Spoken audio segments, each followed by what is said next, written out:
everybody. Welcome back to the Tearing It Up podcast. We have another in-person recording today at Sea Otter. So if you guys missed the first one with Annika, I'm here at Sea Otter. They have a recording studio set up for us today. It is like the hospitality suites on the track. So you see some bikers go by, not racers, just demos, but this venue is super cool. And I can't wait to record more and see how it evolves over the years too. So I'm here today with Rachael Burnside, who has a big part in this whole thing happening, like the in-person recording. She runs a lot of the media PR here at Sea Otter. So we'll get into her story and kind of where biking fits into her life and how she got to shift. And also, I mean, you're from across the pond, as they say, right? Like you are just here in the States for this event? Yeah, just 6 days. Wow. So yeah. But yeah, it's been amazing even so far. We've been here, the show's been open a day and a half and already just bumping into so many friendly faces or people that you kind of know from the internet. And you're like, wow, they're here in real life. I love it. This is my second year only at Sea Otter. So I'm like a baby Sea Otter. And I just knew I had to come back this year because of meeting so many people last year, and some I had connected with on LinkedIn before the event last year. So getting to meet them like in real life here, it just like makes such a difference, and a real connection kind of. And then I've seen them throughout the year. The big players were like the gals from Salsa, especially Jill and Azir. Oh, yeah. I mean, Salsa like sponsored our Road to Rome campaign with me and Amber, a co-host of mine, and one of my best friends went to the last Rome Fest. They sponsored us. I, got a demo gravel bike from them, which I still then, it turned into mine, and I'm setting up new tires on it at this event with Casey from Live, who I met here. I've been connected with you on the internet, and it's just like, whole point here is that in-person events really, really do matter. And they are also still struggling. I mean, coming back from the pandemic, and just, it's expensive to show up to an event, whether you're a vendor or an attendee or media, whatever. But they just, I think, make such a difference. But it can be hard, I feel like, for brands to kind of commit these days because the ROI isn't really tangible. Totally. I know, you're right. But I think even this year, I think they've maxed out on exhibitors, the industry. There's more people from the industry here than ever before. So I feel like, maybe we're just starting to see that little post-pandemic. I mean, I was talking about post-pandemic. It was 6 years ago. Nobody else is still talking about it, but here we are. But yeah, I think this could be, I think you have to come to believe it. You came last year, and then when you were saying you were thinking about coming this year, I remember you saying, but no, you've got to come. And then you come and you're like, oh, it is worth it. But you're right. It's expensive. Yeah, it's hard to do. And I mean, especially just now with everything going on in travel and stuff like that. But I just hope to see events continue to grow, evolve, and be here because they matter so much for those in-person connections. Just makes such a difference. And I feel like those can be hard to make. It's kind of like we talk about how you just meet people, like new friends or anybody who's out there trying to date freshly, Godspeed. I don't know how you meeting people. It's just not at the bar, right? And so I feel like this is a great way to connect with people. There's no other way off the internet to go meet people in the industry or that have similar passions and things as you, besides going to something that brings you all together over a common interest. So, and I feel like it's kind of got everything here because you can come and meet people, but you can then also go for a bike ride. But if you want to go for a beer, you can go for a beer. And then after a busy day, there'll always be something on in the evening, and everyone is just really, really welcoming, which I think is so nice. It's a bit of everything. Yeah, this is a unique event I've talked to some people with where it's I've talked about industry events, trade shows and stuff, but for a lot of our listeners that might not be embedded in the industry, it's it doesn't make a difference to them. They're not going to these shows or something, but Sea Otter brings such a good balance of industry and consumer facing. So it's you don't have to be in the industry to come here and have a good time, ride your bikes, have some beer, chat with friends, meet people, learn things. So I just think it's so cool. And I don't know how more events should try to replicate this to bring people together and really make the connection between consumer and industry, because I think that's really huge too, for people to be able to really get their hands hands on a brand and learn about something and keep that like time over time customer coming back. So You know, you're right, and it's also like there's all obviously the racing that's yeah. going on, which is bringing in like different people, and there's a lot of volunteers that make this show happen. And I was chatting to quite a few of them yesterday, and I was like, "Oh, how come you've like come to volunteer?" And they're like, "We've come here for 10 years. Like we used to race this event, and now we come to make it possible so that the kids can race it. And the kids are the cutest, I aren't love they? yes, Like, it's so awesome. It brings so many people. So if you love bikes, or even if you want to learn about biking, get into it, there's opportunity for all. I highly suggest this event. But moving on a little bit from that, Rachel, tell us like tell us a bit about Shift first and what you do with Shift. And then we'll kind of like unwind a bit and how, this big connection with bikes has started and all of that. sure, sounds good. Yeah, so I'm currently head of PR and social at Shift. I've actually been at Shift for nearly 9 years, Wow. which and like we are a marketing agency dedicated to cycling in the great outdoors. And I would never have said I'd have been in a job for 9 years. I'm very much someone that's quite hungry for the next thing. I want to learn as much as I can, and then I want to go and like see what I can do next. You fit in great here. Yeah, and that's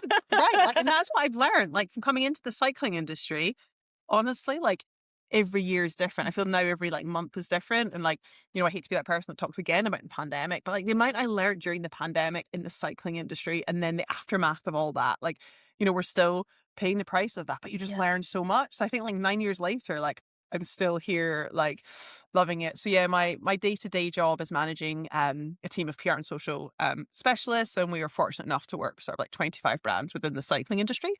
Um, I am Scottish. I live in England, about an hour outside of London, but the brands that we represent are all over the globe. Okay, that's what I was wondering. Like, are you primarily like the team located in the UK or is the team also global? So the team, in large part, is all located in the UK.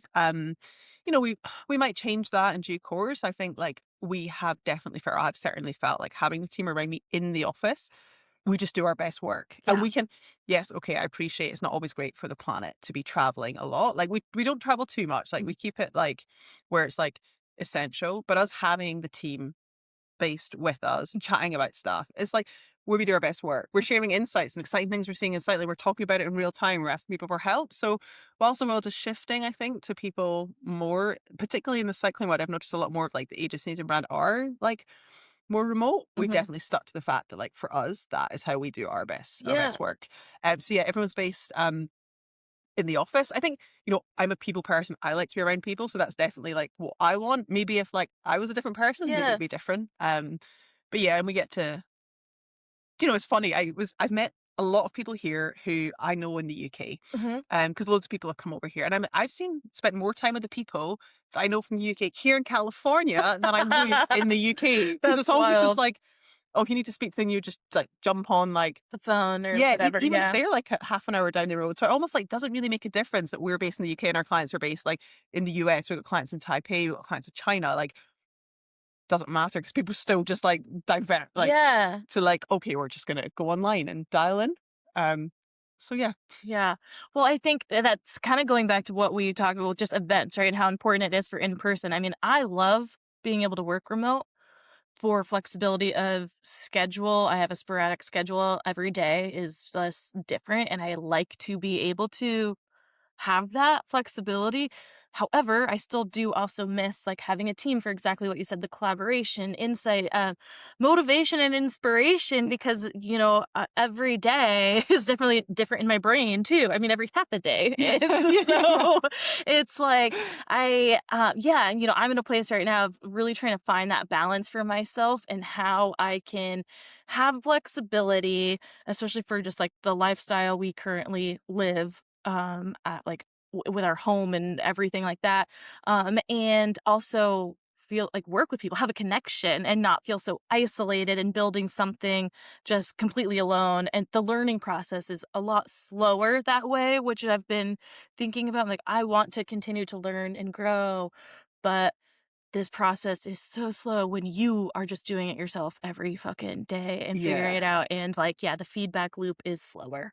And you probably like find yourself like on like YouTube and reading stuff on Yes. LinkedIn to be like, and that's good actually, Yeah, to be honest. yeah. I think now like there's so much content Mhm. out there on, I mean, you have to like pick and choose. Some of it's a bit extreme, but Yeah. like there is stuff out there. But I can imagine, yeah, that is like a little bit like harder. But then also you're right, the balance of then having that remote working works Yeah. for so many other reasons. So it's Yeah. like, yeah, finding that balance is key. And I mean, I have to also just be like grateful that I'm in a position that I can try to find that balance. Right? There's a lot of people who are just like in one lane and don't have the ability to kind of try and find that. So I've just overall been in a whole spring refresh mindset, like really trying to be positive, which is not my natural hardwire Is it system. not? Oh my No. God, I would totally said it No was. way.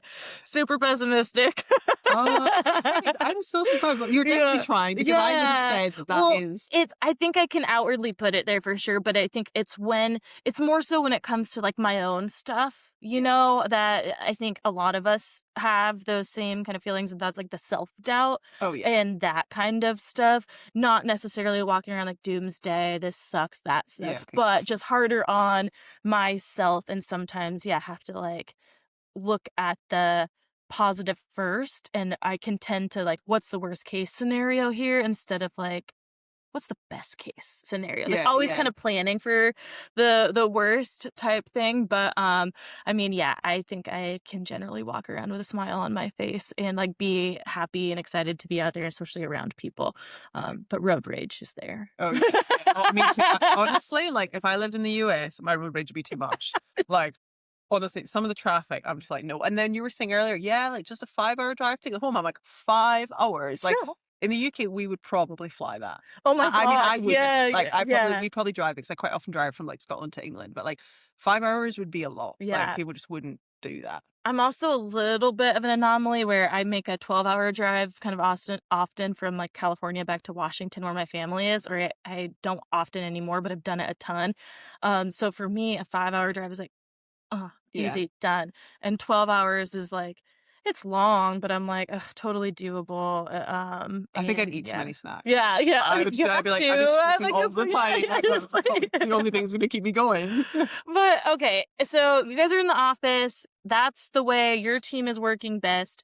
And primarily in the cycling Yeah, industry. yeah, we've got a couple of clients that are in the outdoor space. So we've got a couple of like, oh, we've got a backpack brand. We've got some. I guess some of our clients straddle both Hmm. because like they'll also have a range of things that actually are suitable for outdoor activities. But in large part, I'd probably say like 90 to 95% of our clients are cycling. But I would split that down to say that probably 40% of what we do is actually on like urban or Oh, okay. like it's not all like high end performance road. Hmm. So obviously we've got road and mountain bike. And then yeah, we have like urban commuting, which has been a sort of like big focus for some of our clients over the last couple of years. Okay. The UK is getting a bit better with its infrastructure. I mean, I feel like the whole cycling industry is trying. I think a lot Hmm. of like obviously a lot of parts of the world are quite far behind that, but like the UK, Europe in particular is like I mean, everyone rides by bike in like Yeah, Germany, for example. So yeah, there's been and a lot of our clients are German, so been focusing on that. So yeah, it's that's awesome. a lot of variety. So yeah. Yeah. So how did you find Shift? Like, did you have a background yourself in cycling and outdoor activity where when you found this position or this company who worked primarily with this brands, it was a natural fit? Or was it like vice versa? You found this company and you're like, now this opened up a whole new world to you that you weren't really immersed in or Yeah. familiar with. Very good question. So yeah, so I guess I've always been fortunate enough to have a bike. Hmm. Like, when I was first able to get on a bike, that was my Christmas present. I don't take that for granted. I'm very grateful that Yeah. like, my parents were able to get me a bike. I mean, it was a mountain bike. I feel every kid just got a mountain bike. I don't Hmm. think we're going near any mountains, but like Well, that's what we got. as young kids, I feel like they were all mountain bikes were a different world. They're Yeah. not like the $5,000, $8,000 mountain bikes that kids have these days. They were, I don't know what the equivalent is in the UK, but like, Walmart bikes, like Oh yeah. Huffies and what, so Yeah, like yeah, they yeah. looked like a kind of a pseudo mountain bike, but there was no suspension still or anything. But yeah, they were Yeah, quite inexpensive exactly. compared to, yeah, the kids that have mountain bikes these days. I'm like, you're rich. Yeah. Like, what does your family do? Like, how can you afford this? Yeah. I, as an adult, my first mountain bike was more expensive than my first car, which, isn't saying much. My first car was like You're like, no, I'm actually a baller. hundreds of dollars. So $800 Jetta. Okay, that was a thing. But so yeah, it's not saying much, but like it was Oh yeah, yeah, it's like a wild. different I'm world in now. my mid-20s, like before I got that. So Yeah, I know what yeah. you see them now, but yeah, mine was like, I mean, it would have been from like the equivalent of like a war, like or Yeah, decathlon or something. I think it would have, or Halfords, which is a store that we have. It probably, I mean, it was a long time ago. I'm 37 years old now, yes, me so too. like, so I mean, it was probably like $50 or something, Yeah, like maybe 100. which still at the time it could be for many people. It was like said like a privilege to have that. There's still plenty that of people and families out there that just can't spend, Exactly. that don't have expendable money at all. Exactly. So like I always like, kind of like I'm grateful that that was like what I had and I could wait to get my stabilizers off. Like my dad was really into cycling. So Is that the training wheels? Like, yeah, what do you okay, call them? training wheels. Training wheels. Yeah, Okay, yeah. yeah. Yeah, exactly. The ones that you eventually get off. Yeah, Yeah, yeah. Just the stabilizers. little two outside the back Yeah, yeah, wheel. yeah. Yeah. Those ones. I don't remember ever having a balance bike though. I think I went straight to having like is a balance. Those are new. Are they new? Right. Okay. Because I see them Striders all are this. yeah, yeah. That's a Yeah. new thing for sure. Okay, nice. Yeah, I definitely didn't have one of those. Yeah. And then I just like my dad was really into cycling and he watched the tour every year. We'd go to France, like it's easy to get to France from the UK. So we would like follow the tour. Like at the time I really took it for granted because it's just like this is boring. Like why are Yeah. we sitting at the side of the road watching all these riders like go by? And then my dad would like take me to like a vineyard to go and have wine. I'm like, I'm not having a good time. Now I'm like, oh my God, that's This is like my dream. Oh, Take me back where you'll just honestly. tote me around. I'm such a brat at the time. I just remember being like, this is so my sister, we were just bored. Yeah. So then anyway, so I'd always like had a bike. And then I did get I probably didn't get my first road bike until I was maybe about, I don't know, God, what age was I? Probably like 24. Like I had a commuter bike that I would like ride to work on. I had like a basket on the front, like loved it. Because I did so like most people, I feel like you go to uni and you just don't ride. I don't know if it's the same for you, but like I went to uni, I didn't get on a bike. Yes. Like that's not even a thing anymore. Very similar to me, yes. Yeah. And then so I was like a bit more into running. And then I injured myself and then I started going indoor spinning. And I was like, oh, I'm really enjoying this. I'm like, I must get back on a bike. So then that was when I bought a road bike. Mhm. Again, it wasn't expensive though. It was from like Decathlon. Have you got Decathlon here? It's kind of like, Not that I know of. This sometimes there's some things in like the other side of the country that okay, yeah, it's just more like a big, popular like on the like a east. big like multi-sport store that kind Okay. of has everything. One of those, and they do. They're actually the people behind Van Rysel, which you might be familiar with. Anyway, I just got like a B twin, which was I think it was like 200. I didn't think it was £200, about £150. But I loved this bike. I thought it was great. Like I thought it was so light at the time. Anyway, so that was that. And then my husband got. This is now I'm going to get back to your question. Yeah, my husband got a new job and we had to relocate from Scotland to England. How far is that? About 500 miles. Okay. And I was like looking for a job, and like my company that I worked with had been quite good. They were just like, oh, you can like work remotely, which was obviously at that time unheard of. This was also like 9 years ago.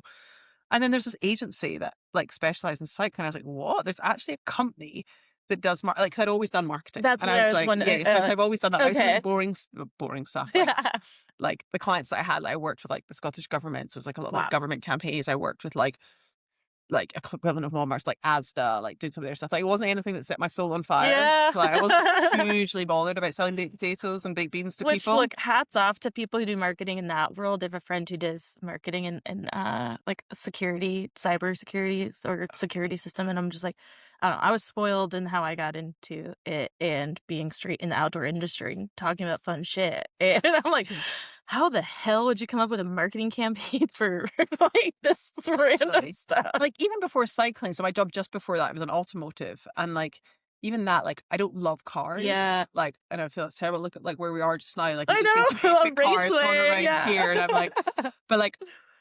I mean, I'd happily never drive a car if I could. Like, I'd take my bike everywhere. Anyway, so I worked in automotive, and like it was fine. It was kind of interesting, but it wasn't the sort of thing where like I would have wanted to work like till 8 or 9 o'clock at night. Like, and even going to an event, there's like some big like events like Goodwood and stuff in the UK. Like, it was a little bit more of a chore. Whereas coming here, it's not a chore. It's like this is cool. Like, you get to talk to people about stuff that you love. So anyway, then I found this agency that was dedicated to cycling. I was like, oh, I exist. And I wasn't going to, like, going back to kind of you, like, sort of pessimistic, sometimes, like, self-doubt. I wasn't going to apply for the job because I was like, oh, I'm not good enough for this. Yeah. And actually the job had closed. And I was like, I don't know, just had this moment of, wait a minute, like maybe I could be good enough. So I did apply and I said, I know the job's closed. I literally just come back from the Olympics in Rio. I'd been at the track cycling, I had some epic pictures. Like, I attached these pictures to my emails, but I promise you, like, I'm really into this. Yeah. So anyway, got the job. But I was so not, when I got there, I was like, oh my God, I am not into this. Like the people, I didn't wear lycra, I didn't clip in, I had a road bike. Yeah. I got there and everybody is like, Just felt out of place. I was like, oh my God. And then, I mean, I'm definitely that person now. But to your point, I then got there and I was like, thought I was a cyclist. I got there, I was like, I'm not a cyclist. Yeah. Within like 6 months, I was like, I need everything. Yeah. Like, I've got to have the best stuff. And then it's been a journey since then, just like, because you even come here and I'm like, right, okay, I need a new gravel bike. Like, I'm here, like, what am I going to get? Whereas Yeah. like before, I would have just like got on my bike and call myself a cyclist. But I do think there's something in the industry where, like, before I worked at Shift and I was a cyclist. Yes. And people shouldn't feel like they're not a cyclist, because that's a problem. It is. So, and obviously, like, being brought up in Scotland, like, the outdoors is big. Like, there's lots of, like, Munros and, like, hiking. So I did a lot of that as well as a child. So, yeah, probably why I'm still here 9 years later. So I'm like, this is a vibe. Like, how great and how lucky are we? Yeah, that's awesome. And I mean, to your point, though, if like when you are in a industry or hobby or activity or something that you love so much, but you're not necessarily like immersed in the full industry side of it, and you think like, oh yeah, I'm into this, I know that, and then you like get dropped and you're like, oh, actually I know nothing. I kind of feel like that. Like, I've been riding a mountain bike since my like mid-20s, and I've been in the outdoor industry for a while.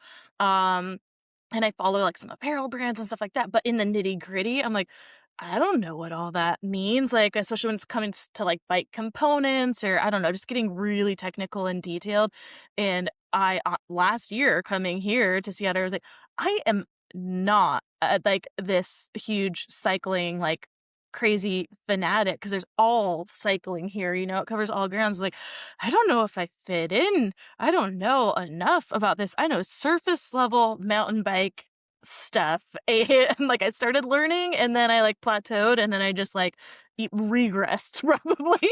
But yeah, now I don't care. I like, even at last year, like after doing what I did around the event, that feeling went away. But at first it was like, holy shit, there's like a lot of people who know a lot more about me. And again, that kind of self-doubt, like, I'm not good enough to be here, I don't know enough to be here.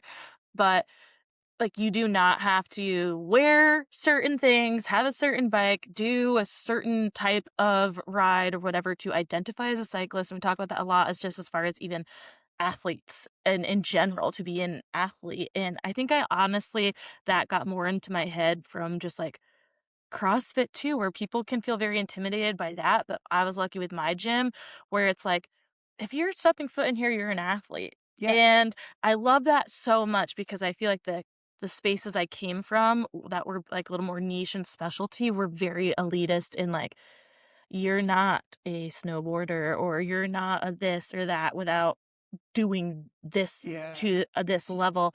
And I think that gets in my own head too, where I'm like, I'm not an athlete anymore. I stopped being an athlete after I graduated high school, because from then it was just like recreation leagues. Yeah. So like, but now I've been like saying it a lot. I'm like, no, I You am are. still an athlete. Yeah. Like, I grew up a pretty hardcore athlete, and just because I didn't go to a D1 school or D3 and play sports in college doesn't mean I'm not an athlete. Totally. I know. You're so right. And I think that, like, I think cycling sometimes is a little bit of a way to go. Yeah. I think, like, and I've had to do quite a lot of like reframing in like my own mind on that kind of stuff as well. But like, I think like you might have come here and felt like you're like not an athlete, you're not a cyclist, but I don't, but then you can do podcasts. Look at all the things that you can do. And Yeah. it's like, wait a minute, but you people might not be able to do that. So if you're going to judge me, like, let me show you what I can do. Yeah. But I think then also, like, I think, I find it a little bit last year, and I sometimes think about whether I tell the story or not. But like, I went on my first like industry ride here, and it was a no drop ride, right? Then no part of it was no drop. Yeah. Like, I honestly, like, my heart rate was like up 190 most of this ride, because I was like, well, I'm going to get dropped and then I'm going to get lost. Yeah. And I felt like, for me, like, I was a bit like, there's so much amazing community stuff being done to make people feel welcome. I think women do it particularly well. I think like diverse groups are doing it obviously really, really well. I felt like that particular ride, I was like, you just missed the mark here. Like, do you know what? I'm good with it not being a no drop ride. Just Tell don't call it me. that. Yeah, Like, if you don't want, exactly. if you don't like, like, I find it with, like, I obviously host, like, a few women's events and things like that. I've had quite a lot of backlash from people saying that, like, well, it's not very inclusive if you're not inviting men. And I'm like, no, I do. Like, I get that. Like, Yeah. male allies can come along. But also, I've got to the point where I'm like, do you know what? Actually, this is a women's event. And I'm going to tell you it's a women's event because this is the stuff that we're going to be talking about. And it's important Yeah. for us to have this space. And I think, sorry, going on that bit, but it's just like, drop rides are like cool. Yeah. Like paceline rides, just tell me that. That's okay. Exactly. Like, just don't make me feel like, because I didn't go into, I felt good. I got a new kit. Obviously, when you get a new kit, you feel great. I got a new Yeah. kit. I got amazing Hey, look new, good, feel good. yeah, like, I got amazing like new Castelli kit. I got a new POC helmet. Like, really gone to town. I've been gifted very kindly some brand new like £400 Shimano shoes. Like, What's I, that? That's like $200, maybe more. these 250. days it's probably like Yeah. 350. Oh, Like, holy Matthew Van Der cow. Poel wears them, and I was Oh, like, and I knew coming to Sea Otter, it did always make me feel a bit anxious, if I'm honest, because like I'm not I'm not a small person. I've never yeah. been a small person, and Mhm. I've got like happy with that. But then I come here and I'm in Lycra and I'm like, oh God. And I tried really hard, like coming into last year, to be like, well, I know there's going to be rides. I want to take part. I want to feel good. And I felt good when I was at home and I got on that ride. And I think after it, I'm like, it's really stuck with me because I was like, I never want someone to feel Yeah. like that made me feel. Did you get dropped? Basically what happened was the group was all together and then everyone started together and then we're at the traffic lights 5 minutes in and the lights went red. So the first half of the group had made it through the lights, second half of the group waited. But here, oh my God, the lights take so long to change. Yeah. So we must have been waiting like felt like 5 minutes. Nobody in the front like group they didn't wait. So they That's just went wild. off. Yeah, Like, immediately, 5 minutes in, and because of a traffic light, not because you're like, "I don't see that person yonder. We've waited for 10 minutes. Maybe they exactly. turned around." Why wouldn't you just wait across the street? Literally. And then so what we had, because the group wasn't even in like ability, because it was everyone bunched together, Mm. went out there was maybe like 10 of us. And it must be a bit more than 10 of us. But then it was like almost like 10 people at such mixed ability, like you were never gonna find your person. When there was like 30 of you, like I'm kind of good with that. It kind of Mhm. naturally splits and you're happy, but we'd be Yep. left with like these 10 people. And it just so happened like the super fast guys were there. It was me and like one other person who like she was amazing. Like, it's not a pity party. Like Yeah, she yeah. rode with me, but I was like, she's so fit. Like she's like ultra endurance athlete. Like she made me feel good. She was like, don't worry, like this is fine. I was like, if I felt like I was holding her back. I was like, this just didn't Always, need to be a yeah. thing. Like if it was never a no drop ride, I wouldn't like I wouldn't have even come. I would be more than happy riding by myself or like Yeah. find other people like you guys, but I'm properly doing a no drop ride. Like, and I just know that from like, you know, I'm sure like, this is not meant to be like a sexist thing, but I just know like my girlfriends, Mhm. that's just how we got, we'd be chatting and we just having a good time. Yeah. And I was like, who's trying to prove what here? Yes.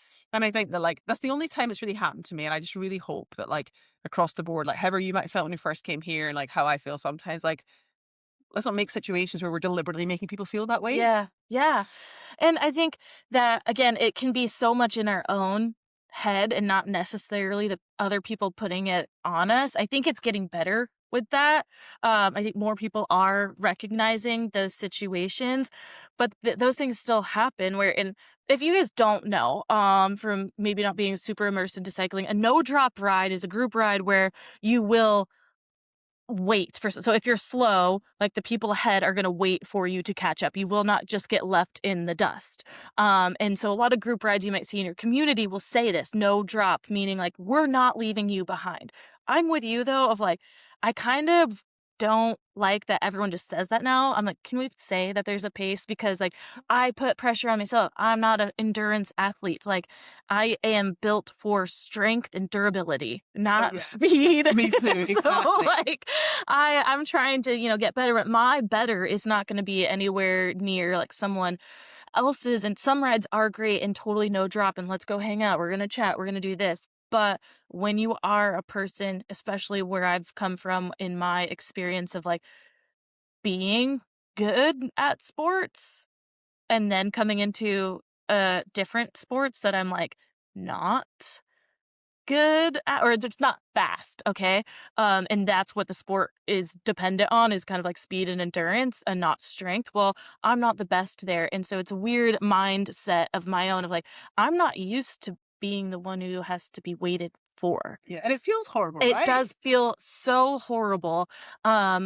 And I don't want to be in that position. So yeah, I'm trying to talk myself into, if I find a place to stay tonight, group ride tomorrow, says no drop, and I'm just like, just fucking don't worry about it. And if I'm the last person and people are waiting for me, like, you advertise great. it as no drops. So, Yeah. I Like, think like on the outdoor world, like I think like trail running groups are really good. I yeah. feel that like they are literally like, we're going for like a run and we are running together. Like Yeah. I really love that about trail running. I think quite often, I suppose, because like often it is like the terrain or it's hilly, like they will stop and walk and have a chat. And Yeah. like it just seems, I'm not saying cycling is not that, but it seems more like you're going on a run. Easier to Yeah. like to stay together, I feel like, because I feel like on a bike, especially if you have a downhill and someone just like naturally goes faster Which is downhill, actually the it time can, when I'm naturally faster. I'm not yeah. sure. And exactly, I'm here for the down, okay? Yeah. Let's do that. But yeah, it's so hard to have mixed abilities in anything and really feel inclusive. And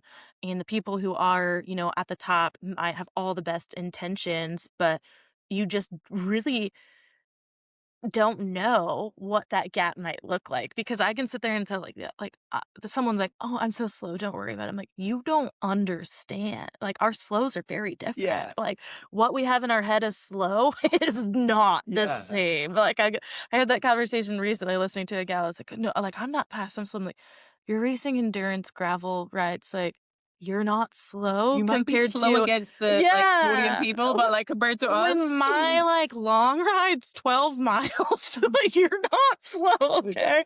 But, yeah, I think everyone kinda goes through these feelings, for they probably often. I mean, there's people out there who definitely don't and get over it, but, um, yeah. I you guess know like my point on that is almost like when it comes to like whether it's riding, running, or whatever, like it's actually okay to say it's not for everyone. I think we've got Yeah. ourselves in this situation where everything has to be for everyone, and like yes, of course there are things, but there's also things like that it's okay to Yeah. be like, this is maybe not, or not say it's not for you, but give all the information, right? Like Yeah. this is going to be the speed. Like, do you want to come or not? Yeah. Like, and actually, do you know what? This isn't, yeah, for everybody. And I think that like people shouldn't be afraid to say that. I think people are, and I W think They are. We're absolutely in a space now where you feel like you can't, like, disclude anyone, which is again isn't the intention. And I think we have to go back to that. Like, what was the intention here? It was not to not include you, but this is just still not, but not for you. And there is something for you though. yeah, So how do,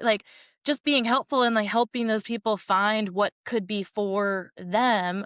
But there are a lot of people out there. I think the problem is that there's too many people out there to call out those things if they feel offended, instead of realizing in themselves of like, no, it's just not for me. It doesn't mean I'm like they don't like me or it's against me or something. It's like, how and where did that shift come, and how can we, so yeah, again, fill those gaps where it's like, because I'd rather know all the information about anything. Like I'm not a I hate numbers in the terms of math and things, but when it comes to activities, I want to know how much time, what's the effort level like, and all that, because then I can gauge how to pace myself. yeah, What's the amount of pounds I have to lift for how many times, how many reps. Like I have to know that shit. I have to know the mileage, the elevation, because that's what gets me through oh yeah, being able to do it. And I wish I could just go and not think about it like, oh, I'm gonna do my best. But I'm like, if I blow myself out in the first 5 minutes,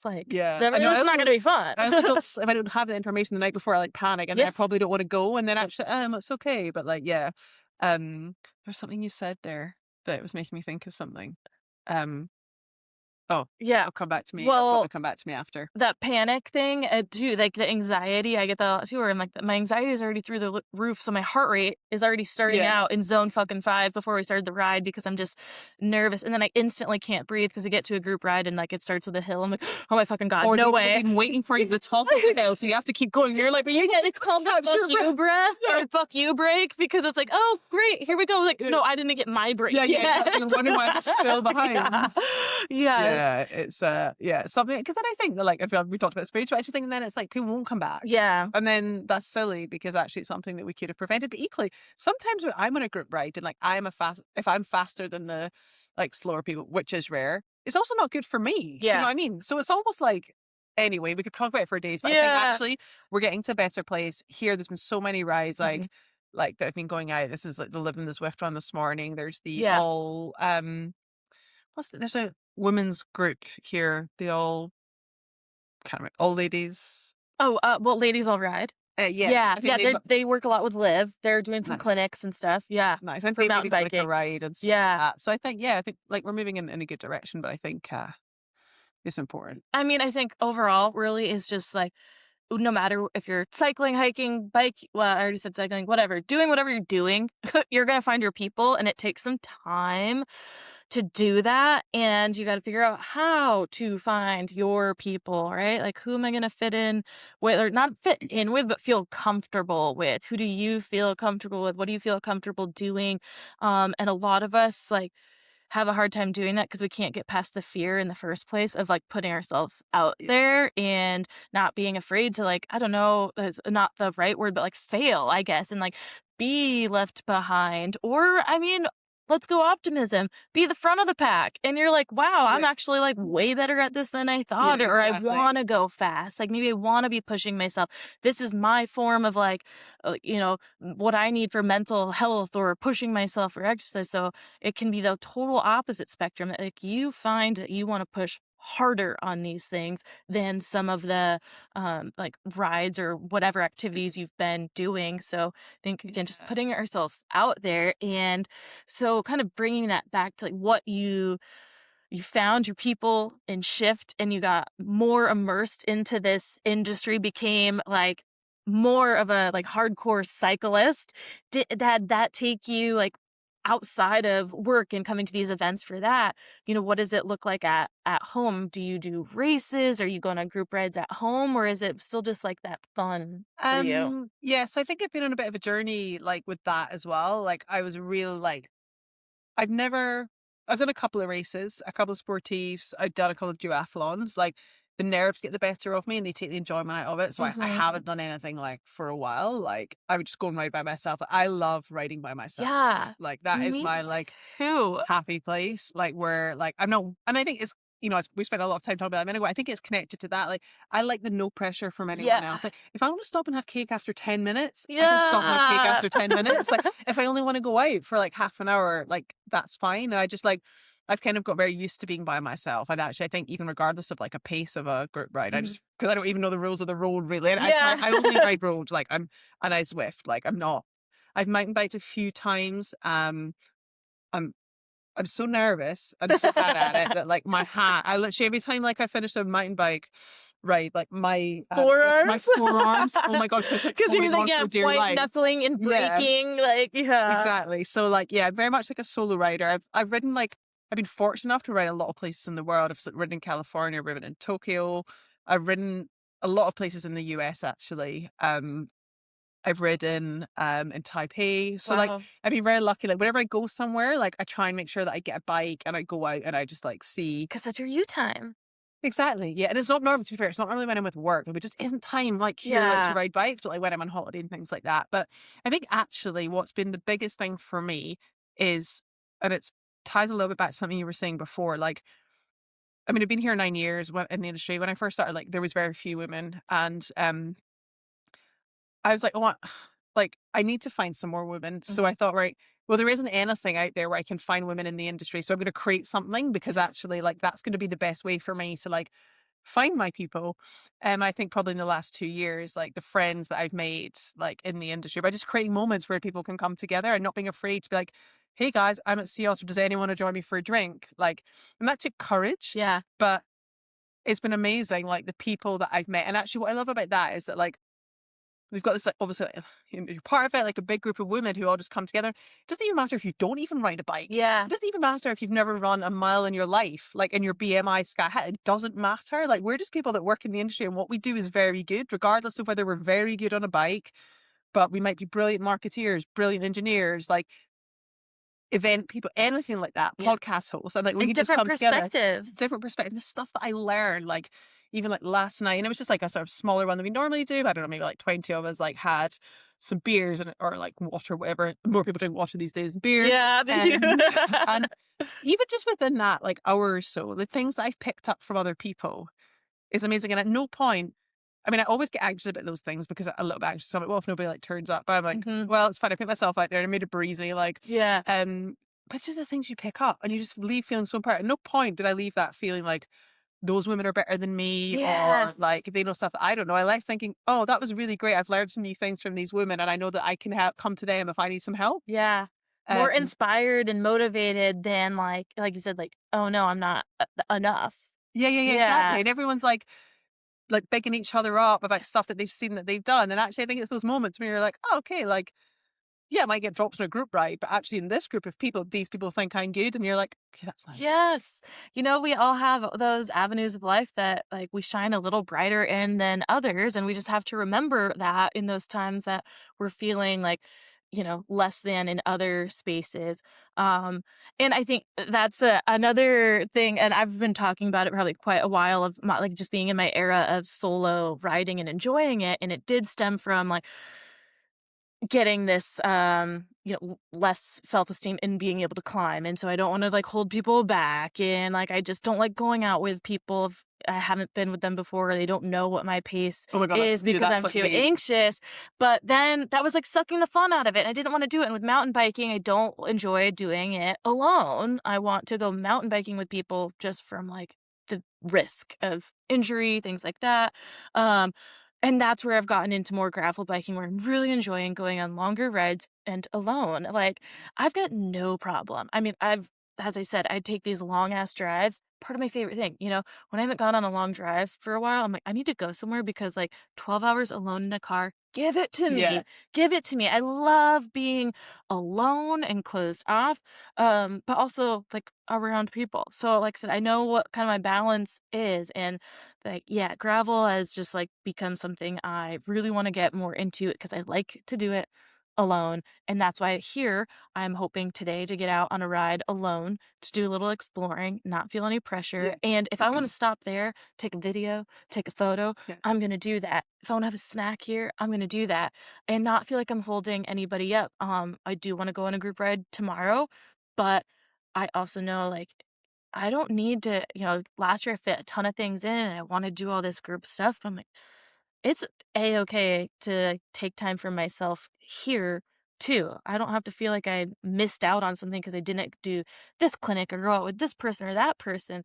I don't get to come to Monterey and ride by myself. Like, I'm only here for this event. Yeah. So it's like, why wouldn't I take this time to do that and to see the stuff? So I think that yeah, there's just something to remembering it's okay to do things solo too. You don't have to feel like you're a like isolate loser like But who doesn't want to and be around people. Like no, we exactly. need that time and I also like think the rise of let's social media normalize it also again. probably doesn't help because I think Yeah. like so there's like everyone doing everything together, and I'm like, Yeah. well, that's just not me, and I don't want to be doing like my worst nightmare is like a weekend that's like from 5 p.m. on a Friday till 9 p.m. on a Sunday is jam packed. I'm like, oh Yeah. my God, absolutely not. I need some Exactly. time to myself, and Yeah. I don't care whether people think that's not cool. Like I do not care. Yeah, we need it, and I think it's fine, and I think, again, the pendulum kinda swung so far into, like, thinking you had to do everything with people all the time, and, like, having solo time is, like, selfish. I think especially maybe for moms too, right, who go through that kinda guilt of, like, I can't have my me time because, like, I should be wanting to spend Yeah. this time with my people, my family, and, like, I'm not a mom, but I have definitely felt in the last few years that I felt like, well, I should be like, my boyfriend's off work now, these times I should be going to hang out with him, and whatever. We don't need to hang out every Yeah, day. Let him exactly. do it. Like, he's perfectly happy. So, like, he doesn't fucking care if I'm out for a ride or doing whatever. And, like, we get home That's at so night. So, funny. like, That's so like why me as am well. I putting that Yeah. pressure on? And I've let that go. And I'll tell you, it has also done a lot for a relationship where I'm not putting this undue stress on me or him. And it's like, we are totally fine and we don't have to spend all this time every day together, certain amount of time. Doesn't mean we like because we get sold a story, right? Of like, you should want to spend all your time with your significant other all the time and just like this is the person you want to be around every single day. And I'm like, but no, No, that's not exactly. true. But yes. Okay. Well, wrapping this up because we were going to come up to our hour here in just a couple of minutes. Um, Rachel, tell us what is next kind of for you. You're here just a few more days. And then what is, I guess, kind of summer look like for you? Or you got any big plans on the horizon? I would love to talk about Uplift. We obviously don't have time about that, but a quick maybe shout out about what that is with mentoring women in the space. Yeah, that's probably good use of our like final 2 minutes. So yeah, like 2 years ago, I'd set up this mentoring program for women in the cycling industry. So women that were like up and coming talent. What I kind of observed was that they probably didn't always have like leadership that they could look up to. Like men, absolutely, but there was very few women in those senior positions for them to chat to. So basically, created a program which allowed us to connect those two together. So yeah, 2.5 years in, it's been an amazing journey, and it's a large part where I've met a lot of these friends that I've made along the way. So this summer will be pretty big for Uplift. We've got a couple of events happening. The Tour de France Femme avec Zwift is always a big one because all of the women come from all over the world to France, and it's like a really good moment to bring everyone together. So we're focusing big on that one. I'm going to buy my first gravel bike, so hopefully getting out and doing a lot more gravel riding. I've kind of fallen out of love with the road a little bit. Like the roads have just got incredibly busy and like a bit bored of the routes around me, and there's really brilliant gravel near me. So awesome. I was going to ask if you dabbled. So, okay. So yeah, like, and I've been riding my road bike on gravel, but I'm like, I do get a bit like nervy and I'm going to end up with a puncture and like what have you. Even though I ride tubeless, I'm just like, oh God, still I don't want that. Like the grip, everything. Yeah, exactly. So I'm going to do that. And then I've just come back from being on holiday. So I haven't booked any more holidays, but I love to travel the world and ride my bike around the world. So like that's definitely on my list of like, where can I go next? But yeah, like being over here, and I was actually in the US just 4 weeks ago. I'm kind of done with long haul travel for now. Yeah. I just want to like get out in the fresh air. Hopefully the weather's good. Get my new gravel bike and ride that. Yeah. So yeah. Awesome. Well, nice. Thank you so much for chatting. We could have obviously just gone on and on, I'm sure, about things. But it was great to just dive into just personal experience in cycling. I think it's great for people to hear and understand and feel like, oh, that's exactly how I feel. Or so I'm not alone. Get a job. Like there is jobs in the cycling industry. Like it's a really cool place to work. If you're listening to this and you love like riding your bike, or you love like another outdoor sport and would like to break into the industry, whether it's cycling or not, like, you know, give me a shout. Like I often connect people with different people to have a conversation. So yeah, drop me a note and we can see who can help you try and break into the space. I love that so much because it is, like I said, so just welcoming. I mean, intimidating for sure, but overall, just in the outdoor space, I think everyone, you know, has that common ground. And so it's just a different level of kind of connecting with people, and you can find a little more spark, I think. But again, I've been kind of in this only, so I don't know anything else, so I don't want to go anywhere. Exactly. And thanks so much for having me. Yes, you're welcome. Okay, everybody out there, thank you for listening, watching, maybe, in our beautiful suite here. And we will talk to you all next week.